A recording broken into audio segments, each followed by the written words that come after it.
everybody. I'm here today with a special guest that I'm really inspired by what he does. First of all, I want to let him to introduce himself with your name, surname, and where you are from. My name is Dhaval Parab.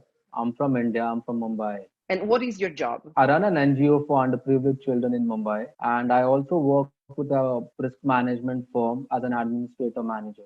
I met you during a visit in India, and I had the pleasure to see the work that you do with this foundation. I really would like that the whole world will know what you do. To start with, I'm glad that you visited our NGO center. It's been like 4 years. We started this foundation called Kotomba Education and Knowledge Foundation. And we started in slum areas in Mumbai. And currently we have around 3 to 4 centers in Mumbai and around 200 plus students with us.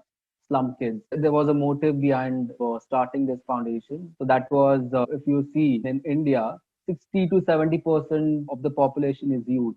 And out of 70%, 30 to 40%, they come from a slum background. That is why we thought about working on the slum kids. If you see in slum areas, there are less kids who speak English. They hardly understand English. That is why we thought about focusing on spoken English as well as focusing on personality development, which is much needed for them. What is the process for you to select the kids? How do you look for them, or they come to your foundation? Initially, when we started with one center, we had around 70 to 80 kids from the particular slum. They thought that we are starting drawing classes for them. So they were very much excited. As you know, kids are very much fascinated about art. So that is how we gathered 60, 70 students. When they got to know that we are going to focus on English and basic education and personality development, 20 students left. 50 of them were interested. That's because we were going to teach them basic English. And that's how we started with our journey. And how is it now? They know what to expect, right? Yeah, we have good response. Kids, they want to learn. They want to learn English. They want to learn life skills. And how are you dealing today with the COVID situation? It's been like almost 8 months now that we have stopped our activities. The reason is all our centers are located in slums. That's because of hygiene issues. That's because of awareness issues. So we have to stop our activities. Maybe from Jan onwards, we are planning to start our online activities. If you start online activities, are going the kids in the slums to be able to get in? We'll have to raise funds to give them use cell phones to start with online sessions. Most of the kids, they don't have cell phones. We have to raise funds for that. And that is when, we can start our sessions, online sessions. This interview is going to be for me a business card for your foundation to try to raise funds even among our worldwide community. I will definitely try to contribute in my way to this project. That's great, Irene. Thank you. You know what it is? A lot of foundation, NGOs promote their activities on TV. This is what let's say the food for thoughts for the people that are listening right now is that if you have money to buy a commercial on TV, you don't need money to help your cause. In your case, I know that you do with your heart and with the help of the people that are surrounding you. So we can actually do something for real in a foundation that I saw with my eyes at your first center. In just those 4 years, how many kids have you helped? 200, 250 kids. Do you have a story of success that you can share with us? Oh, yes, we do have many. In fact, we had few kids. Initially, we used to have interaction sessions. That's because we wanted to know them personally. If they have any personal issue, family issues, most of the kids were shy, and that is natural. Looking at me, they used to get scared. I don't know for what reason, but they used to get scared. So there were volunteers who were over friendly, and there were volunteers who were actually strict. Initially, it was a big mess up for us. That's because we had no idea, we had no clue how we can measure the success of our kids. I remember there were a few kids who openly came and told me that we can't speak with you. That's because we are scared of you. And I was like, okay.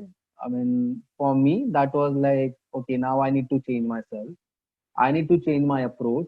That is when things started changing, not in my life, but in their life. I changed myself. And I could see that the way I interacted with them, it was completely different. The kids who were shy, the kids who were scared to interact with me started opening up. And I got to know what issues they were facing to achieve success. That is when I actually had a volunteers meeting. I discussed with them how exactly we can measure their success. Iran, you won't believe we had a plan where we are going to start mentoring each and every kid. Out of 50 to 60 kids, we started our program, our mentoring program, and that's when we got to know how exactly we can handle each and every kid. After that, I think each and every volunteer took that responsibility to have that conversation and that interaction with kids as well as their family members. And now you won't believe, out of 50 students, we have 30 to 35 students who could actually speak fluent English confidently, who could actually come up to us and share their issues, their personal problems, their family problems in English language.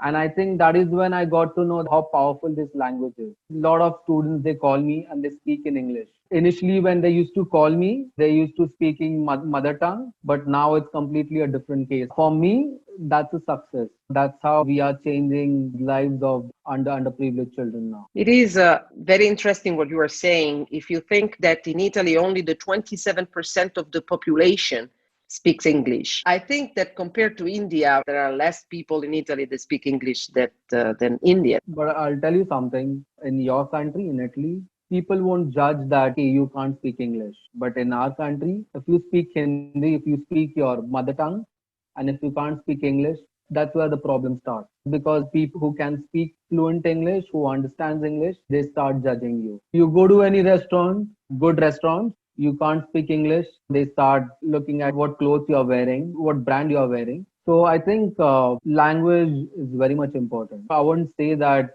you need to speak fluent English, but I think you need to speak basic English. It is very interesting what you are saying. It gives us a perspective of your culture. And you are absolutely right. In Italy, I mean, even the restaurant owner probably won't speak English. And it's not a social barrier. I understand what you mean. And to be honest, when you speak another language, whatever it is, but if it's English is better, you definitely have a booster. So I totally agree with you. I think that is a great success that you are achieving. I also see many activities that you do on LinkedIn. Recently, in pandemic situation, June or July, we distributed dry rations. Last month, we had blood donation camp, and I'm starting with a project called LAL. That I mean, in English, it means red. Raise funds to get sanitary pads to girls who come from a slum background, from a rural area. I'm working on that project where I'm going to donate around 1,000 girls and women sanitary pads. That's amazing. What is your next goal? What do you want to achieve with your foundation? I always believe in short goals. It's easy to achieve. My next goal would be, I really want kids who are associated with our foundation. I really want to give them basic education. I want 90% of the kids to be, educated.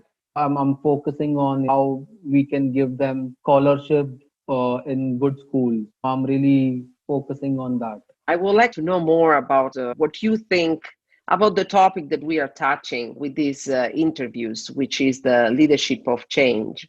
I look for people that inspire me about change, and you are definitely one of those. So, what I'm asking you is what is change for you? For me, change starts from within. You really need to change yourself first if you expect the opposite person to change.